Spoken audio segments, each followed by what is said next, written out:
자, 이제 광노현은 누구인가? 광노현은 54년생 70세입니다. 73년에 경기고 졸업해가지고 서울대 법대, 미국 펜실베니아 대 로스쿨을 나왔습니다. 방송통신대 법학과 교수를 하고 민주화를 위한 전국교수협의회 공동의장을 했고 교육인적자문부라고 한 거 보니까 누굽니까? 이때가 그 김대중 때입니다. 김대중 때 교육규제 완화위원회 위원을 했고 서울지방노동위원회 공익위원을 했고 국가인권위원회 사무총장을 했습니다. 국가인권위원회를 만들 때 그 실무위원으로도 했고 노무현 때는 DJ 때는 그 국가인권위원회를 만들어야 된다. 그래가지고 거기 실무위원으로 참여했다가 나중에 노무현 때 국가인권위 사무총장을 했습니다. 서울시 교육감을 했는데 후보 사후 매수죄로 중도 사임했죠. 이건 지난번 계속 후보 사후 매수죄가 이것은 죄가 되지 않는다 하는 점을 계속 얘기했는데 그때 이명박 정부의 서슬퍼런 이 검사들과 판사들이 그대로 때려버린 겁니다. 돈 준 건 사실이잖아. 사후에. 뒤에서 얘기하겠습니다만 사후에 돈을 줬다. 그럼 사후에 돈을 주지 그럼 언제 돈을 줘? 가난한 사람, 어려운 사람, 그 고생해서 도저히 그 빚을 감당할 수가 없어서 자기 스스로 드랍한 사람, 우리 민주진영에 같이 있던 사람들인데 그걸 사후 매수죄로. 그래도 그걸 그대로 다 대법원까지 확정 판결이 나서 그냥 그걸 받아들인 거죠. 판결문에 그렇게 써 있기 때문에 내가 얘기하는 거예요. 판결문에 그대로 써 있어요. 2016년 현재 이건 사임한 것 같습니다. 지금 후보로 나왔기 때문에 진검다리 교육공동체 이사장을 했는데 그건 지금은 이제 사임한 모양입니다. 이것도 부산 국제 어린이 청소년 영화제 이사장을 했는데 어린이들을 위한 거죠. 그것도 아마 사임한 걸로 알고 있습니다. 이 밖에도 더 많이 했어요. 나하고는 광노현하고는 얘기를 많이 했어요. 잘 알고 그때 그 만난 이후로 그래서 이거 말고도 여러 개가 더 있어요. 예를 들면 이런 거죠. 노숙인 인문학 성프란시스 대학에 학장을 했어요. 그래서 집에 같이 가다가 자기가 그런 거 하는데 자기가 학장이래. 성프란시스 대학의 학장이야. 노숙인들 인문학 대학이야. 나보고 와서 강의를 해달래.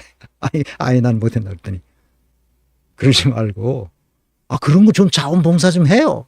나보고 그거 아는 거 지식 가져다가 뭐해? 노숙자들 그거 이 재활하는 거기에서 나와서 강의하라는 거예요. 그래서 나가서 강의해서 근데 무슨 강의를 하냐고 거기 내가 그분들한테 무슨 강의를 사람 보는 안목에 대해서 강의하세요. 사람 보는 안목. 이 사람들이 사람 보는 안목이 없어서 노숙자가 된 거야. 왜? 돈을 많이 가지고 있다가 뭐 돈 더 벌어보려고 뭐 어떻게 하다가 다 그 사기당하고 그 사기꾼들한테 사기당한 사람들이 많은 거야. 그러니까 거기서 사기당했으면 어떻게 해? 뭐 알거지가 된 거지. 노숙하는 수밖에 없어. 그래서 그분들을 위한 성프란시스 대학에 학장을 했는데 이 가톨릭 신자잖아. 그래서 그럼 내가 하겠다고. 그래가지고 가서 사람을 볼 때 어떻게 봐야 되냐. 어떤 놈이 사기꾼인지 아닌지 잘 봐야 된다. 그 강의를 쉬운 말로 한 기억이 있습니다. 그리고 열어라 국정원, 내놔라 내 파일 이 운동을 하는 시민행동의 상임 대표를 했어요. 그래가지고 50몇 가지의 그 국정원 파일을 자기 거 각자 다 자기 파일 내놔라 내 파일 이랬으니까 국정원이 사찰을 했는데 55번이나 한 거야. 55번. 그 문건을 자기 것만 광노현이 것만 55개. 사찰 문건이. 어마어마한 거지. 그러니까 아예 광노현을 죽이려고 마음을 먹은 거야. 뒤에서 얘기하겠습니다. 광노현을 죽이려고. 그 밖에 여러 가지 서울시 의회에서 그 다음에 이제 그때 박원순 때였거든요. 그러니까 이제 서울 시민의 삶을 바꾼 서울특별시 의회 조례 30선을 이렇게 하는 위원회가 있었는데 거기 이제 위원장도 하고 뭐 그렇게 했습니다. 이거 말고도 뭐 한 일이 많아요. 사적으로도 그렇고, 예, 공적으로도 그렇고. 자, 그래서 내가, 광노현을 알기 때문에 어떤 사람인지. 그래서 교육감 시켜야 된다. 딴소리 하지 마라. 그래서 1편, 2편, 3편에 걸쳐서, 서울시 교육감 선거에 대해서 내가 이거 이렇게 해야 된다. 광노현을 교육감 시켜라. 광노현은 이낙연이 아니라, 생각이 안 난다.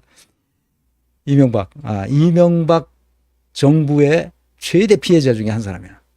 더 피해자들이 많지, 그 민간인 사찰하고 그래가지고 피해본 사람들이 엄청 많은데, 그 중에 대표적인 사람이 광노현이에요, 광노현. 광노현은 누군지 알려면 이 책을 봐야 돼. 광노현 버리기. 함세용 신부님서부터 쫙 광노현이 어떤 사람인지 아는 사람들이 다 한 가닥씩 쓴 거야. 유명한 사람들도 많고. 이거는 본인이 감옥에서 감옥 가기 전에 트위터에다 쓴 것들, 감옥 가서 쓴 것들, 감옥 가서 자기 아내에게 보낸 8편의 편지, 애끓는 그 편지, 자기가 어떤 것을 추구하는 사람인지에 대한 그런 아주 뭐랄까, 내가 읽기에는 아주 부러운, 감옥에서 쓴 편지가 뭐가 부럽겠어. 근데 내가 읽으면서 눈물도 나고 이렇게 훌륭한 사람이 있었구나 하는 생각이 들었습니다. 징검다리 교육감이라는 책을 썼어요. 이거는 이제 감옥에서 다 풀려나고 이제 자유로운 몸이 됐을 때 징검다리 교육감이라는 그 징검다리 교육 공동체를 만들 생각을 가지고 그거를 시작한 거죠. 자기의 교육 철학, 교육 사상, 교육에 관한 제도적 장치들을 어떻게 하는 것이 좋겠다 하는 이야기들이 담겨 있습니다. 근데 왜 법학을 전공한 사람이 교육에 관해서 이렇게 관심을 갖는지 그건 잘 모르겠어요. 교육이 주는 그 매력 포인트가 있어요. 그건 뭐냐면 장기적으로 조직을 발전시키는데 교육만큼 좋은 거였거든. 국가를 발전시키는데 교육만큼 중요한 요소가 없거든. 그래서 관심을 지속적으로 놓지 않고 가지고 있는 것 같습니다.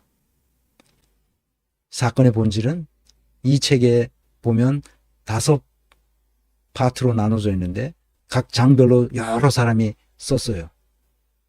광노현에 대한 얘기죠. 그래서 프롤로그로 쓴 박동천 교수는 광노현 사건은 한국판 드레피스 사건이라고 명명했습니다. 지지난 시간에도 얘기했지만 사건이 재구성해서 남경국 선생은 독일 쾰른대 법정책연구소 연구원인데 이분은 이 사건은 강경선 사건이다. 광노현 사건이 아니다. 이렇게 주장하고 있습니다. 왜 그런지는 뒤에서 다시 또 얘기합니다. 그 얘기를 계속 이어가 보겠습니다. 광노현 사건의 본질은 뭐냐? 이명박 정부 2011년 그 상황을 이해해야 됩니다. 그것은 한상대 검찰총장이 정치검찰로서 언론 플레이어를 했단 말이에요. 예나 지금이나. 그 다음에 교육부 장관은 이주호였어요. 지금도 이주호잖아요. 이 사람은 완전히 반교육적인 인물이에요. 교육계에는 전혀 어울리지 않는 사람이에요. 교육부 수장이 됐다는 것은 이건 있을 수 없는 일이에요. 그러니까 이명박 정부에서나 윤석열 정부에 똑같이 지금 이주호가 맡고 있어요. 심각하죠. 언론 플레이를 하는 검찰 조직이 광노현 죽이기를 나섰어요. 그걸 받아 쓴 것이 조중동이죠. 조중동, 한경호, 기타 등등 다 받아 썼습니다. 매수했다고. 후보 매수죄. 그래서 빨리 그만두라고 전 난리를 그랬어요. 진보 진영의 이 매체들도 다 광노현을 빨리 그만두라고. 거기다가 오세훈하고 광노현하고는 싸움이 붙었습니다. 무상급식 때문에. 오세훈은 무상급식 절대로 안 된다. 이런 거고 광노현은 반드시 필요하다. 이런 거죠. 그래서 둘이 싸움 붙었어요. 그래서 결국 광노현이 사실 이긴 셈입니다. 그래서 오세훈이 물러나게 되자 십자포화를 검찰에서 언론에서 이주호가 원세훈이 십자포화를 낸 겁니다. 원세훈이 그렇게 많은 사찰 문건을 광노현 문건을 만들어낸 거죠. 광노현이 꿈도 짝 하지 않으니까 나중에는 기소해서 재판에 붙인 거예요. 그래서 일사천리로 대법까지 가가지고 1년 징역 때린 거죠. 물러나지 않을 수 없는 거죠. 사후 매수죄로. 사전에 매수한 적이 없거든. 그러니까 사후 매수죄. 그러니까 예를 들면 이런 거야. 축구에서 이제 게임이 끝났어. 축구에서 게임이 끝났어. 그런데 다 끝난 다음에 이긴 사람이 진 사람한테 돈을 좀 줬어. 불쌍해서. 여기 뭐 여러 가지로, 야, 너희는 뭐 실망하지 말고 우리 같이 잘하자. 그래서 돈을 좀 줬어. 사후 매수죄. 사후 매수죄. 아, 미친놈들이야. 그러니까 이 나라가 이게 내가 계속 얘기하잖아. 이게 어디서 나온 거냐면 이게 총독부 법령 그대로 가져다 썼기 때문에 지금까지 이런 일이 발생하는 거예요. 이걸 근본적으로 뜯어고쳐야 된다고. 독일 애들이 그 바이마르 공화국에서 있던 그 법률 체계를 가져다 쓴 것도 있지만 그 나치로 넘어갔잖아, 그게. 그래서 나치 시대에 무슨 짓이 벌어졌는지 다 알잖아. 그때 살아남은 지식인들이 이것을 완전히 다 바꿔야 된다. 그래서 헌법도 바꾸고 싹 법률 체계 바꿉니다. 오늘날로 봅시다. 2024년. 2011년에서 2024년, 13년이 지난 지금 똑같습니다. 정치 검찰이지? 언론 플레이 하지? 조중동은 광노현 죽이기 하지? 서울시장 오세훈 똑같이 서울시장 지금 하고 있지? 이놈은 자기가 뭘 하려고 그러는 거예요, 지금. 대통령 나오려고 그러지. 한동훈이 안 된다는 거 알아. 그러니까 자기가 지금 대선 후보가 되려고 어떻게든지 광노현을 몰아내야 된다. 왜 광노현을 몰아내야 되냐? 오세훈하고 광노현하고는 게임이 안 된다는 걸 오세훈이 알아요. 광노현은 진짜 빡센 사람이고 똑똑한 사람이에요. 그러니까 오세훈이 겁나는 거지. 광노현이 서울시 교육감 되면 어떤 일이 또 어떻게 자기한테 벌어질지 모르는 거예요. 그러니까 오세훈은 광노현을 조져야 돼. 그래야 자기 대선 가도에 그 탄탄대로가 된다고 생각하는 거지. 이주호 저놈도 똑같은 놈이거든. 조태웅은 내가 잘 모르겠어. 외교관 출신인데 여론 조작을 하려는지 어쩐지를 모르겠어. 그러니까 상황이 똑같아. 지금 13년 상황과 지금 상황이 똑같다니까. 여기 한 가지 더 붙인 게 있어. 뭐야? 민주당까지 나서서 난리야 지금. 민주당 진성준 이념. 도저히 제도님, 네, 단일화 해주면 최대 2억 원 줄 수 있게 법을 만들어야 합니다. 단일화 해주면 최대 2억 원을 줄 수 있게 만들어야 된다는 이 말은 무슨 뜻이냐면 사전에 약속한 거거든. 그거는 후보 매수죄에 해당돼요. 그러니까 후보 매수죄 단일화 해주면 준다는 말은 후보를 매수한 거거든. 근데 사전에 그런 매수에 관한 어떤 것도 없었어. 그러니까 사후 매수죄. 아니 게임 끝났는데 진 사람한테 너 불쌍하니까 돈 좀. 사후 매수죄. 그거야. 이게 얼마나 웃기는 거야 이게. 말도 안 되는 거지. 그러니까 모든 사람이 나타나가지고 광노현을 아는 사람은 다 나타나서 한마디씩 다 한 거야. 그러니까 법률가들도 마찬가지고. 근데 민주당 그걸 모르는 거예요 지금. 자 보세요. 뭐가 달라졌어요? 2011년과 2024년 사이에 달라진 게 없어. 그대로야. 아무리 봐도 그대로잖아. 여기 한 가지 더 들어간 게 민주당이 광노현을 무서워하고 광노현을 내쫓아야 된다고 생각하고 있다는 게 충격적인 거예요, 더. 그래서 내가 그 전화 통화를 해서 껐다고 광노현을. 겁내지 마라. 민주당 그 또라이 같은 놈들이 아직도 많다. 친문 세력이 반 이상 된다. 우원식을 뽑은 놈들 봐라. 다 패거리 그놈들이다. 광노현 사건의 본질의 결론만 얘기하겠습니다. 강경선 교수는 왜 강경선 사건이냐? 박 교수, 이제 드랍한, 자기 스스로 무조건 드랍하겠다고 한, 바로 그 드랍한 박땡땡 교수의 오해를 풀어주었다. 오해가 있었단 말이지. 그래서 그 과정에서 선거 빚 등 카드로 돌려막기를 하고 사채업자들에게 시달리며 죽고 싶은 심정이라고 호소하는 박 교수의 사정을 알게 됐고, 무조건 도와야 한다고 곽교육감을 설득하기 시작했다고 한다. 실제로 법정에서 이 남경국 선생이 나한테 해준 얘기, 법정에서는 이 강경선 교수가 광노현 교수와 40년 직이라는 거 아니야. 같은 법대를 다니고 같은 법 방송통신대 교수를 하면서 강경선 교수는 아주 대단히 존경받는 법학자라고 해요. 그래서 부탁을 한 거죠. 박땡땡 교수가 오해가 있는 것 같다. 자기한테. 그러니까 광노현 교수한테. 그러니까 가서 좀 오해를 풀어줄 수 있도록 해라. 그러니까 가서 강경선 교수가 그 박땡땡 교수를 만나서 보니까 이놈 사태가 심각한 거야. 그래서 무조건 도와줘라. 이렇게 박 교육감한테 얘기한 거죠. 그러니까 박 교육감은 이거 하고 이렇게 했었던 거죠. 그러니까 주저하는 박 교육감에게 성경 말씀을 인용하면서, 박 교육감은 카톨릭 신자잖아요. 강경선 교수는 개신교, 독실한 개신교 신자고.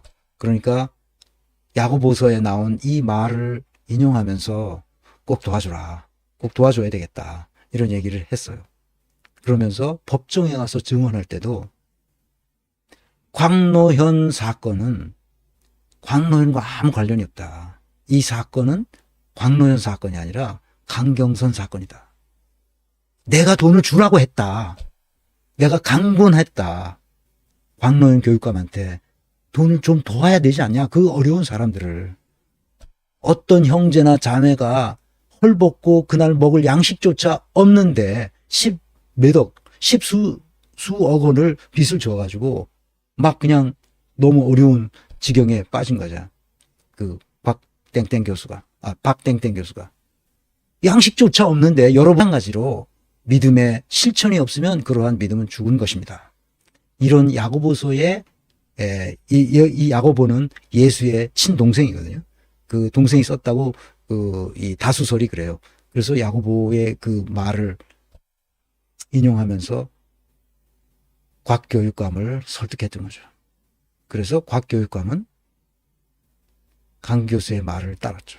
그래서 자기가 후원금으로 들어왔던 1억 6천과 자기 돈 조금 보태서 2억을 준 거예요. 박땡땡 교수에게. 후보 매수! 사후 매수! 이렇게 된 거지.